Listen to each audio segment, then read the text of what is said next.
로마서 11장 13절부터 24절까지의 말씀 교독합니다. 13절 제가 먼저 읽습니다. 내가 이방인인 너희에게 말하노라.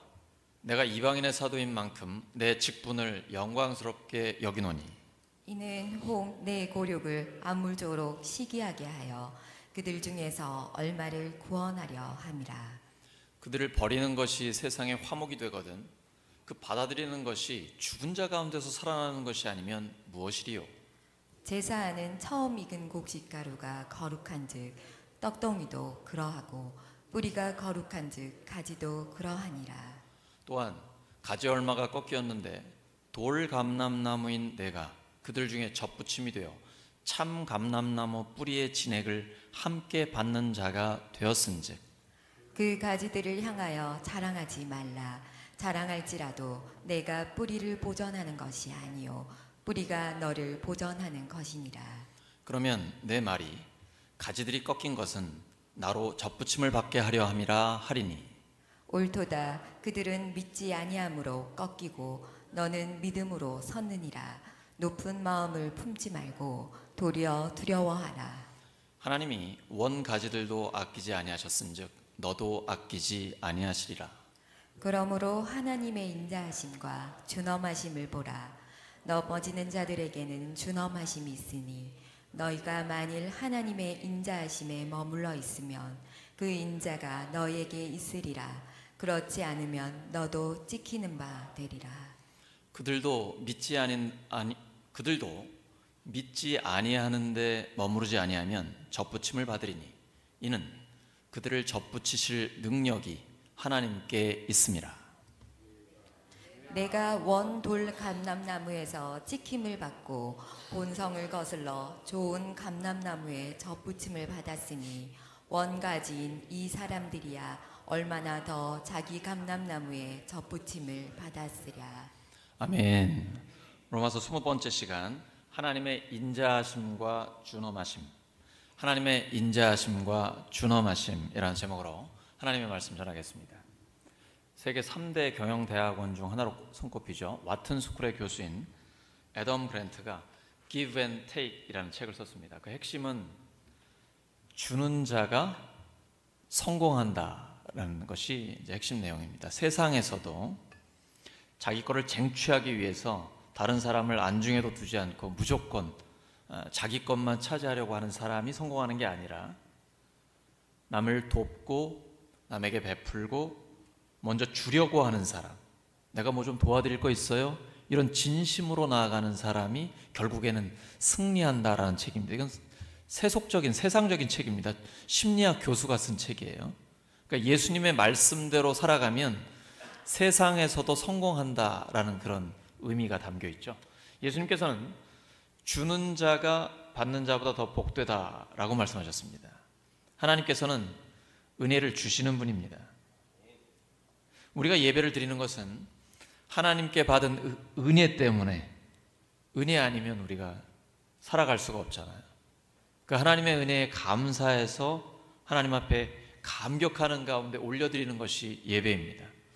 아벨처럼 믿음으로 예배를 드리면 하나님께서 우리의 예배를 기쁘게 받아주십니다. 믿음이 없이는 하나님을 기쁘시게 할 수 없습니다. 하나님께 나아가는 자는 반드시 그가 계신 것과 그가 자기를 찾는 자들에게 상 주시는 이심을 믿어야 합니다. 하나님께서는 예수님의 죽으심과 부활의 복음으로 우리에게 영원한 생명이라는 최고의 상을 주셨습니다. 이 땅을 살아가는 동안에 우리에게 필요한 것과 하나님의 사명을 감당하기 위한 능력을 우리에게 공급해 주십니다. 아들까지 주신 하나님께서 무엇을 아끼시겠습니까? 확신을 가지고 하나님 앞에 나아가시기 바랍니다. 예수님 이렇게 말씀하셨습니다. 기도하고 구하는 것은 받은 줄로 믿으라. 그리하면 하나님께서 그대로 이루어 주신다고 약속하셨습니다. 믿고 기도하면 하나님께서 응답해 주십니다. 하나님의 능력으로 우리의 삶 가운데 역사해 주시는 것입니다. 바울은 이스라엘 백성과 이방인의 구원 역사에서 하나님의 성품의 양면성을 보여주고 있습니다. 하나님의 인자하심과 준엄하심입니다. 이것은 인간의 선택에 따라 좌우됩니다. 인간이 하나님의 인자하심에 머물게 되면 하나님의 인자하심이 우리에게 머무르게 됩니다. 그런데 하나님의 보호 영역을 인간 스스로가 떠나가게 되면 하나님의 준엄하심이 임합니다. 하나님은 엄격하게 대하시는 것입니다.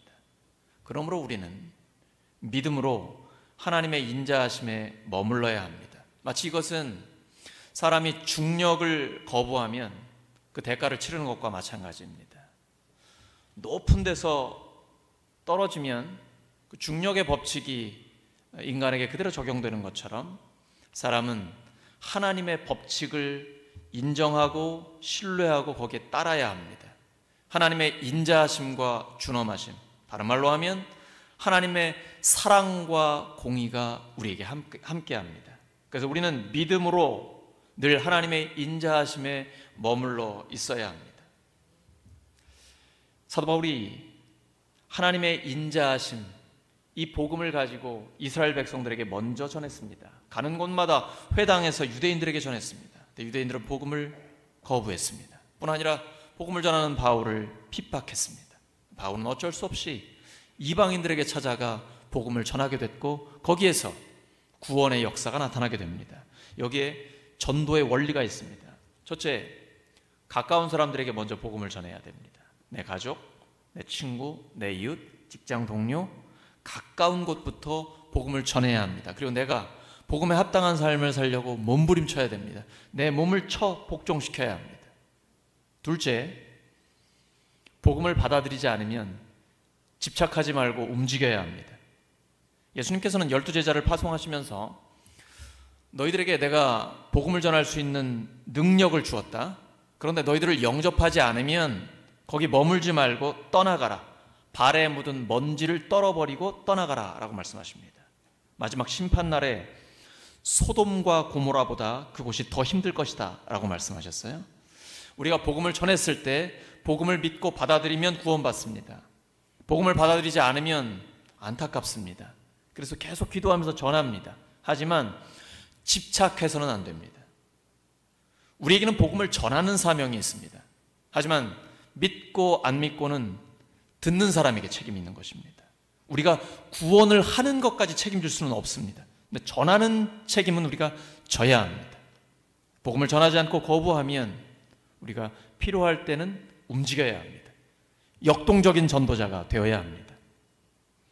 한 동네에서 너희를 핍박하거든 다른 곳으로 피해서 거기에서 복음을 전하라고 말씀하십니다. 예수님은 피하면서 복음을 전하라 라고 말씀하십니다. 복음의 씨를 뿌려야 합니다. 동시에 추수할 곳은 추수해야 합니다. 복음을 기다리고 있는 수많은 사람들이 세계에 엄청나게 많이 있습니다. 우리는 그곳에 가서 끊임없이 복음을 전하고 하나님께서 영혼 구원의 그 추수를 주실 때 그것을 거두어야 하는 것입니다. 곧 집착하지 말고 움직여야 합니다. 세 번째는 땅끝을 바라보아야 합니다. 사도행전 1장 8절이죠. 오직 성령이 너희에게 임하시면 너희가 권능을 받고 예루살렘과 온 유대와 사마리아와 땅끝까지 이르러 내 증인이 되리라. 가까이 있는 내 가족부터 시작해서 동시에 땅끝을 함께 바라보아야 합니다. 우리는 동시에 전 세계를 함께 보고 가야 합니다. 예수님께서 우리에게 주신 사명입니다. 너희들은 온 천하에 다니며 만민에게 복음을 전하라. 바울이 바로 이 전도의 원리를 가지고 이스라엘이 거부했을 때 이방인으로 나아갔고 2000년 전에 세계 선교의 역사를 이룰 수 있었던 것입니다. 초대교회는 유대인들에게 의해서 박해를 받았습니다. 뿐 아니라 이방인들에게마저도 박해를 받았습니다. 복음을 거부하는 자들, 그리고 복음 전하는 사람들을 핍박하는 자들에 의해서 오히려 초대교회는 더 강력해졌습니다. 우리가 사도행전을 비롯해 신약 성서를 읽어보다 보면 초대교회는 정말 성령의 역사가 놀랍게 나타나고 있습니다. 왜 그럴까요? 아이러니하게도 핍박을 받았기 때문입니다. 제가 수산시장에서 일한 적이 있거든요. 노량진에 제가 살았기 때문에 멀리서부터 활어를 잡아가지고 올 때에 그 안에다가 천적을 집어넣습니다. 그래야 도망다니면서 싱싱하게 살아있거든요. 핍박을 받는 것은 우리에게 도움되는 겁니다. 여러분 신앙생활 하시면서 참 어려운 얘기지만 목장에서 또는 연합교회에서 심지어 가정에서 신앙적으로 나를 핍박하는 사람이 있습니까? 이유 없이 헐뜯는 사람이 있습니까? 괴롭히는 사람이 있습니까? 감사하시기 바랍니다. 저는 진짜 감사합니다. 그 사람들 덕분에 더 철저하게 자기 관리를 하게 됩니다. 흠잡힐 데가 없어야 되거든요. 하나님은 우리에게 그런 사람들을 붙여주시는 거예요. 그래서 하나님 앞에 더 철저하게 자기 관리를 해서 늘 깨어있게끔 우리를 도와주시는 것입니다. 초대교회는 엄청난 핍박을 받았습니다. 그래서 모일 때마다 하나님 앞에 간절히 기도했습니다. 그러니까 성령께서 임하시는 거예요. 그리고 순수한 복음을 전했습니다. 지금 너무 절박하기 때문에 쓸데없는 소리 할 여유가 없어요. 순수한 예수 그리스도의 십자가와 부활의 복음을 전하는 거예요. 거기에 성령의 역사가 나타나게 되는 것입니다. 핍박받는 것은 복입니다. 옆 사람 축복해 주시기 바랍니다. 핍박받는 것은 복입니다.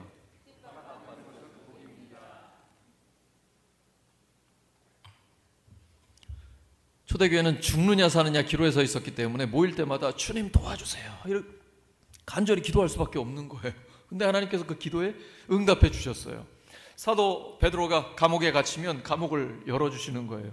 성도들이 기도할 때 하나님의 역사가 나타나요. 죽은 자가 살아나고 병든 자가 치료받고 수많은 영혼들이 구원받는 역사가 일어나게 되는 것입니다. 우리가 복음을 전하다 보면 장애물을 만날 수 있습니다. 마귀의 괴계가 우리를 괴롭힐 수 있습니다. 특별히 새 가족들을 위해 기도할 때 방해하는 것들이 엄청나게 많습니다. 기도해야 합니다. 그리고 그들을 도와야 합니다. 그때 나올 수가 있거든요.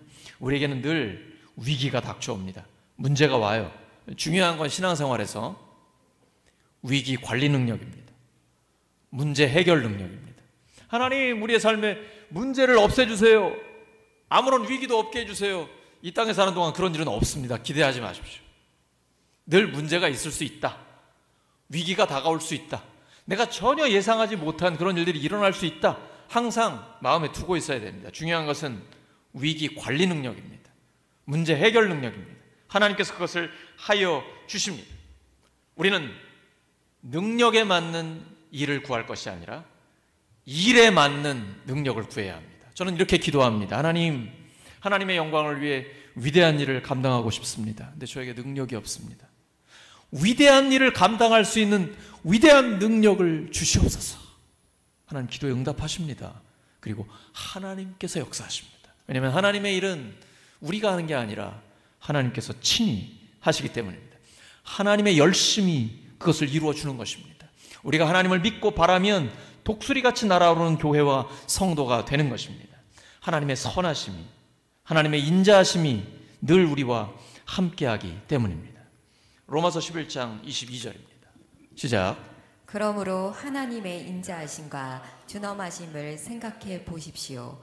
하나님은 넘어진 사람들에게는 준엄하십니다. 그러나 그대가 하나님의 인자하심에 머물러 있으면 하나님이 그대에게 인자하게 대하실 것입니다. 그렇지 않으면 그대도 잘릴 것입니다. 그대도 잘릴 것입니다. 너무 무섭죠. 잘리는데 강조점이 있지 않습니다. 우리 공부 잘하는 사람들은 핵심을 파악해야 됩니다. 하나님이 뭘 강조하시는가, 여기에 초점을 둬야 됩니다. 인자하심에 초점이 있습니다. 그러나 준엄하심을 잊지 말라는 것입니다. 우리가 하나님의 인자하심에 머물러 있으면 늘 하나님의 인자하심이 우리를 떠나지 않는 것입니다. 여기 그리스도인의 견인을 강조합니다. 어떠한 어려움과 힘든 상황을 만난다 할지라도 믿음으로 굳건하게 참고 견디면 구원에 이른다라는 하나님의 말씀입니다. 그러나 하나님 우리를 홀로 두지 않으십니다. 하나님의 인자하심이 우리를 붙들고 갑니다. 내가 주님을 붙드는 게 아니라 하나님이 우리를 붙들고 가시는 것입니다. 우리가 하나님을 이용하려고 하면 안 됩니다.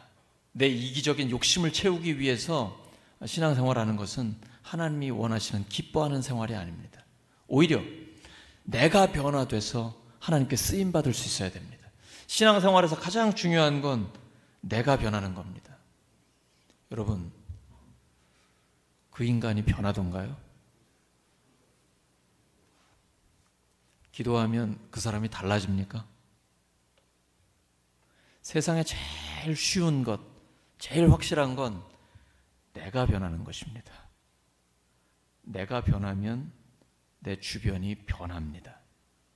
신앙생활에서 가장 중요한 것은 내가 변해서 하나님 쓰시기에 좋은 사람이 되는 것입니다. 주님의 마음대로 쓰임받을 수 있는 사람으로 내가 변화되는 것입니다. 그렇다면 하나님의 인자하심에 머물려면 어떻게 해야 할까요? 첫 번째, 영광의 직분을 신실하게 감당해야 합니다. 로마서 11장 13절입니다. 시작. 이제 나는 이방 사람인 여러분에게 말합니다. 내가 이방 사람에게 보내심을 받은 사도이니만큼 나는 내 직분을 영광스럽게 생각합니다. 사도 바울은 영광의 직분을 자기가 받았다라는 것, 여기에 대해서 자부심을 갖고 있고 너무 감사하고 있습니다.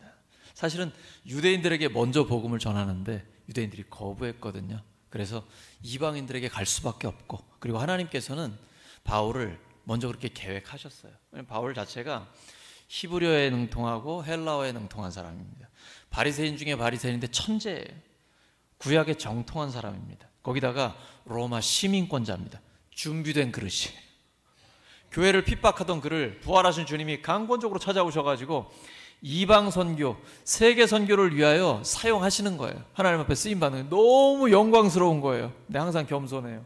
나는 교회를 핍박하던 자이기 때문에 사도로 불릴 자격이 없습니다. 나의 모든 것, 지금 내가 모든 사도들보다 더 열심히 하고 있는데 나의 나 된 것은 오직 하나님의 은혜입니다. 그러면서 이 영광의 직분을 신실하게 감당하고 있습니다.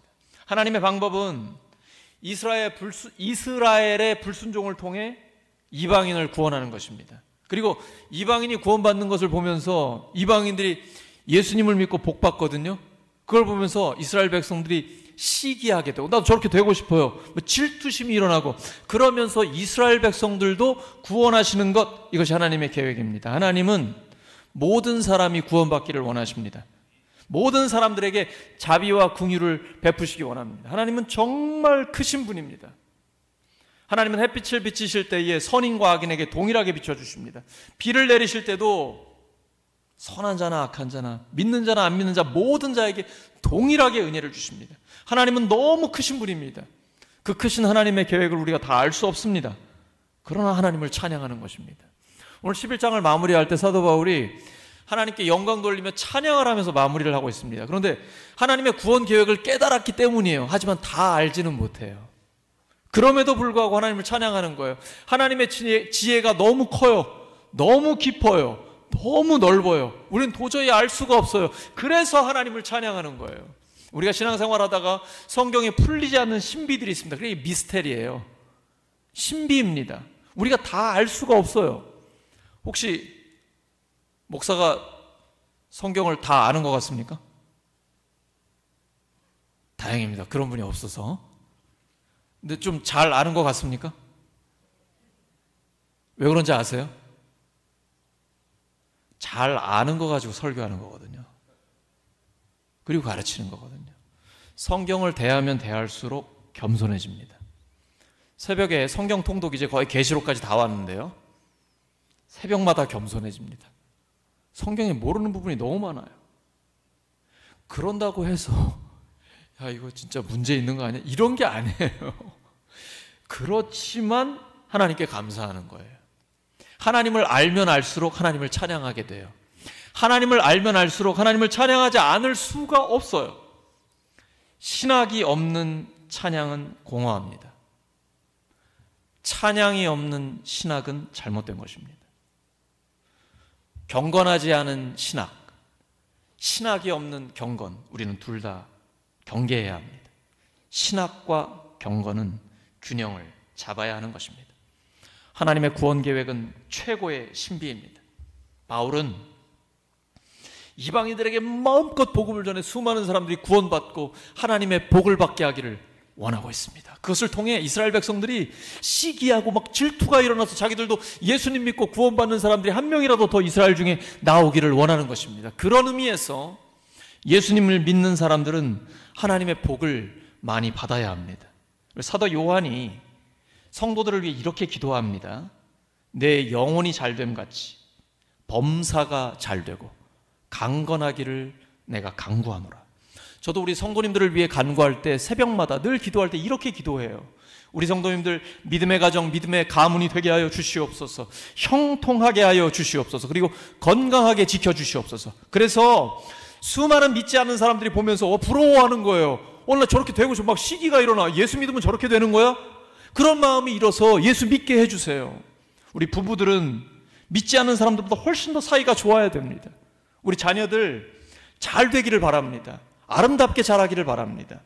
하나님께서 복을 주셔서 세상 가운데 성공하기 바랍니다. 하나님의 수많은 복을 받아서 지도자들로서 빛나기를 바랍니다. 탁월한 하나님의 사람들이 되어서 세상 가운데 승리하시기 바랍니다. 그래서 선한 영향력을 미치시기 바랍니다. 만약에 꼬리가 돼가지고 믿지 않는 자들에게 밟히면서 살아간다 그러면 믿지 않는 자들이 질투하거나 부러워할 일이 없겠지요. 그럴 일 없어야 합니다. 하나님, 믿음의 장부들이 되어서 형통하게 하여 주시옵소서. 어떤 자리 어떤 상황에서도 꿀리지 않게 하여 주시옵소서.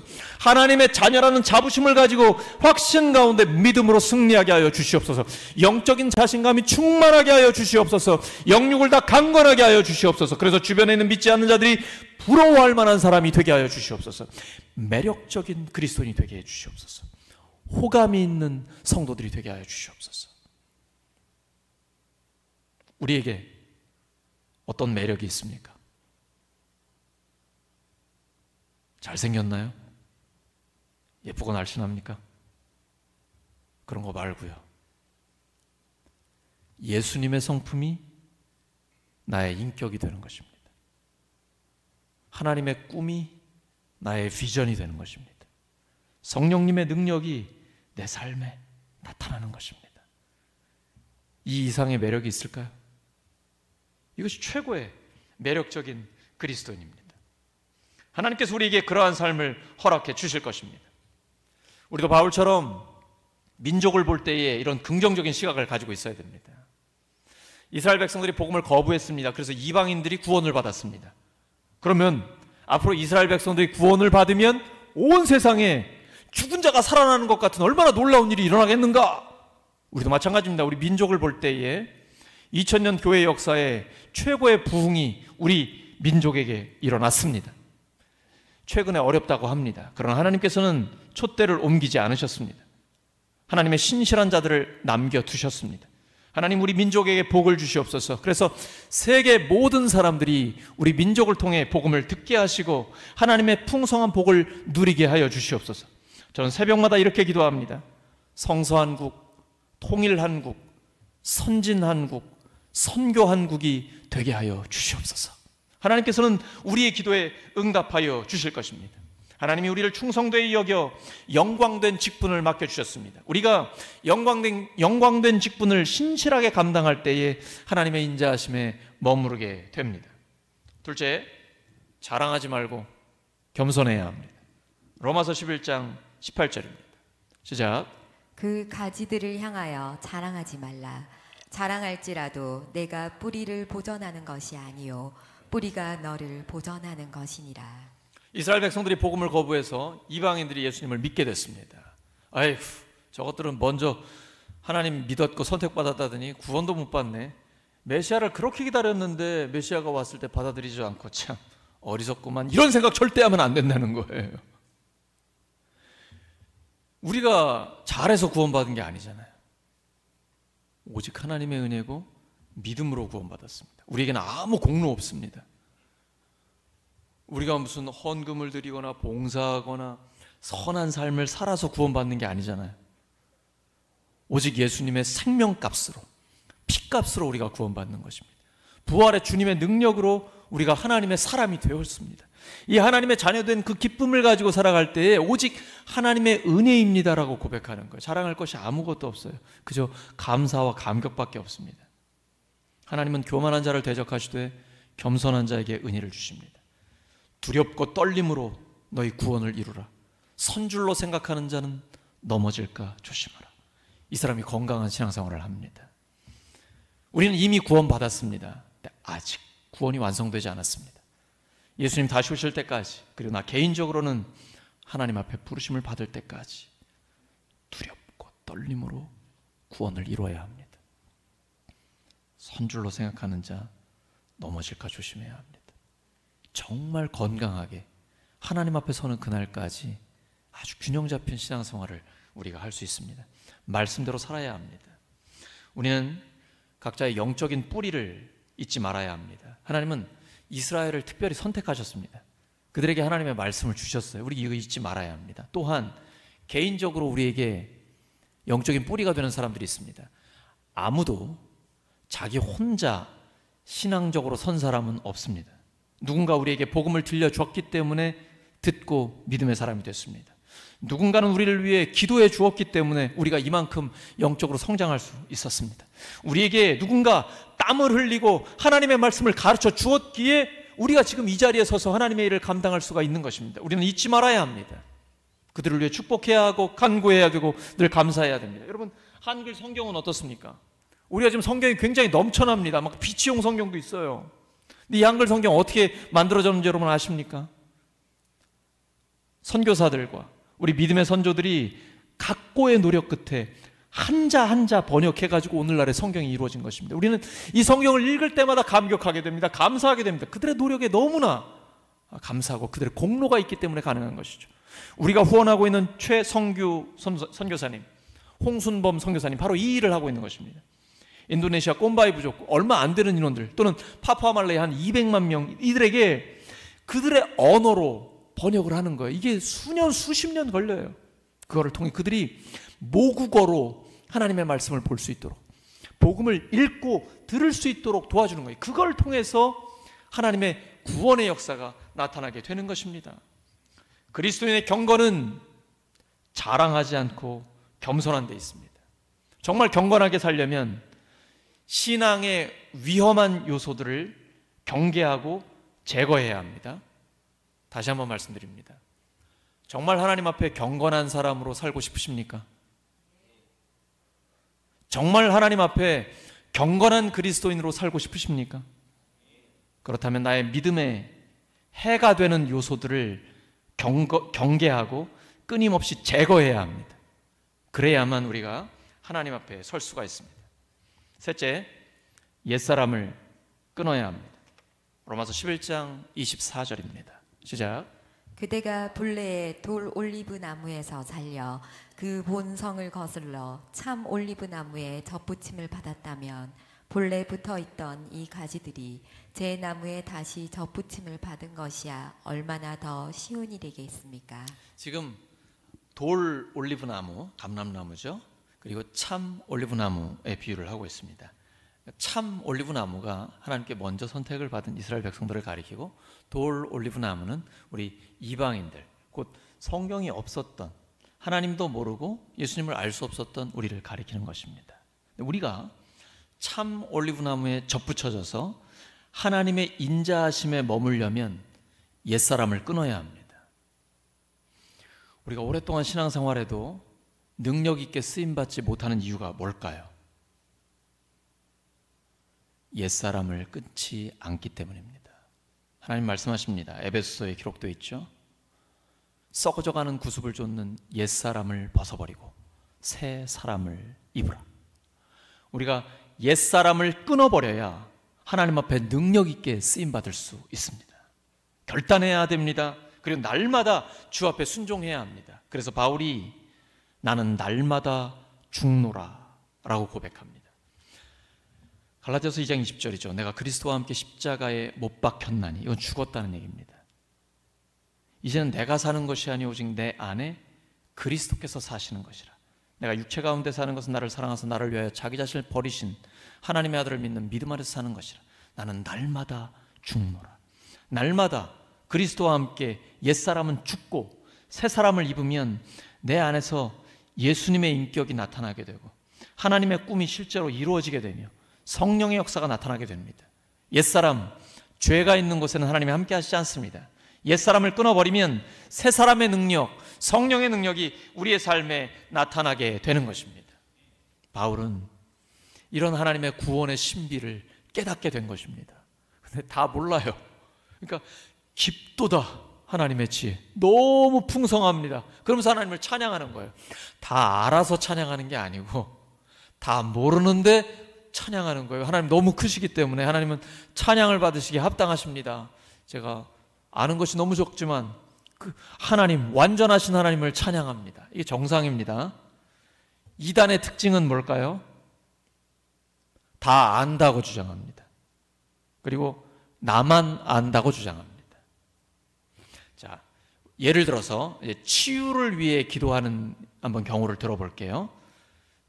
치유를 위해 기도하는 사람에게 능력이 있습니까? 아니면 기도에 응답하시는 하나님께 능력이 있습니까? 그런데 기도하는 사람이 마치 자기에게 능력이 있고 자기가 다 아는 것처럼 그렇게 주장한다 그러면 그 사람은 문제가 심각한 사람입니다. 조심하셔야 됩니다. 우리는 하나님 앞에 겸손해야 됩니다. 정직해야 됩니다. 치료의 능력은 하나님께 있습니다. 우리 하나님께 기도하면서 기다립시다. 하나님은 치료하실 수 있습니다. 능력은 하나님께 있습니다. 마치 내가 다 아는 것처럼 교만하면 하나님의 능력은 떠납니다. 하나님 앞에 정직할 때 우리가 겸손할 수 있습니다. 하나님과 나를 잘 모르면 내가 굉장한 존재라고 생각을 합니다. 그래서 교만해집니다. 근데 하나님과 나를 알게 되면 알면 알수록 겸손해집니다. 이 겸손이라는 것은 이렇게 겉으로 보여지는 외식이 아닙니다. 겸손한 척하는 게 아니에요. 하나님과 나를 정직하게 알게 되면 겸손할 수밖에 없습니다. 내가 얼마나 부족한 존재인지, 하나님이 얼마나 크신 존재인지 깨닫기 때문에 그 앞에 겸손해져요. 그런데 겸손한 자에게 하나님의 은혜가 머뭅니다. 그리고 하나님의 능력이 나타나기 시작하는 것입니다. 초대교회는 종말론적 신앙 공동체였습니다. 주님 오실 날을 기다리면서 늘 깨어 있었습니다. 그리고 어떠한 위기 상황과 어려운 상황이 있다 할지라도 기도하면서 하나님 앞에 깨끗하게 거룩하게 깨어 있을 수 있었습니다. 이 땅이 다가 아니라는 믿음의 고백을 가지고 있었습니다. 그리고 그때에 그들은 하나님이 기뻐하시는 건강한 교회를 이룰 수가 있었던 것입니다. 하나님은 모든 사람이 구원받기를 원하십니다. 하나님은 모든 사람에게 자비와 긍휼을 베푸시기를 원합니다. 우리에게 그 하나님의 신비가 주어졌습니다. 초대교회 성도들처럼 늘 깨어 기도해서 하나님의 인자하심에 머물기를 예수 그리스도의 이름으로 축원합니다. 말씀 정리합니다. 하나님의 인자하심과 준엄하심이 있습니다. 하나님의 인자하심에 머물면 하나님의 인자하심이 우리를 떠나지 않습니다. 그러나 우리 스스로 하나님의 보호 영역을 벗어나게 되면 하나님의 준엄하심이 있습니다. 하나님의 인자하심에 머물려면 어떻게 될까요? 영광의 직분을 신실하게 감당해야 합니다. 자랑하지 말고 겸손해야 합니다. 옛사람을 끊어버려야 합니다. 끝까지 하나님의 인자하심에 머물러서 하나님 앞에 쓰임받는 우리 모두가 되기를 예수 그리스도의 이름으로 축원합니다. 함께 합심 기도하겠습니다. 그리고 동시에 성찬을 위한 기도하겠습니다. 말씀을 기억합니다. 하나님의 인자하심과 준엄하심이 있습니다. 우리가 하나님의 인자하심에 머물기를 원합니다. 영광의 직분을 신실하게 감당하게 하여 주시옵소서. 자랑하지 않고 겸손하게 하여 주시옵소서. 옛사람을 끊어버리게 하여 주시옵소서. 끝까지 하나님의 인자하심에 머무르게 하여 주시옵소서. 아버지 하나님, 오늘 성찬 예식을 통해 하나님 영광 받으시고 그리고 예수님의 죽으심과 부활의 복음을 끝까지 전하는 하나님의 가족임을 확인하며 구원의 감격을 회복해 주시는 바로 그 시간이 되게 하여 주시옵소서.